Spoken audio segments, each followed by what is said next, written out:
একটা সাংসারিক মেয়ে সারাদিন কাজ করলেও কিন্তু কাজ শেষই হয় না, কারণ একটার পর একটা কাজ কিন্তু সবসময়ই থাকে। এই যে এখানে এই মুরগির মাংসটা কিন্তু আমি সকালবেলা বুনা করছি, এটা দেখেন অল্পটুকু আছে, এইটুকু দিয়ে তো সারাদিন রাত্রে চলবো না। তার জন্য আমি এখানে এই যে বটবড়ি রাখছি, এই বটবড়ি দিয়া এই যে এখানে আছে রুই মাছ, এই রুই মাছ দিয়ে রান্না করবো, বটবড়ি দিয়ে রুই মাছ দিয়ে রান্না করবো। সাথে কিন্তু এই যে টমেটো, এই টমেটো দিমু, আলুও দিমু।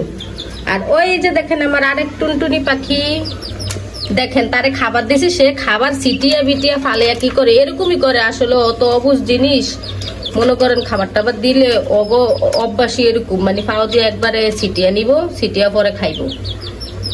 ও এতক্ষণ ছাড়াই ছিল, এখন আমি আটকে রাখছি, কারণ ছাড়া থাকলে কি করে সারা ঘরে ঘুরে আর হচ্ছে পটি করে, সেজন্য এখন আমি আটকে দিছি। এখন আমি ঘরটার মুচা গোসল করে নিবো, গোসলটা আরো তাড়াতাড়ি করতাম, কইরা পরে রান্না বান্না করবো বিকাল বেলা।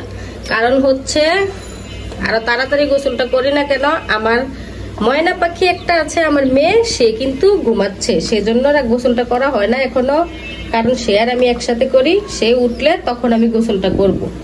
ওই যে কয়টা প্লেট বাসন আছে ওখানে, এগুলো ধুয়ে নিমু।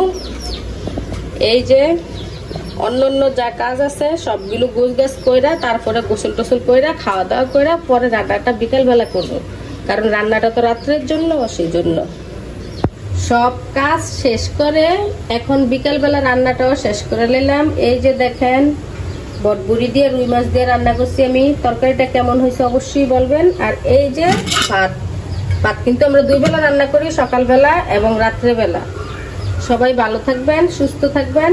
ভিডিওটা এখানেই শেষ করব। আল্লাহ হাফেজ।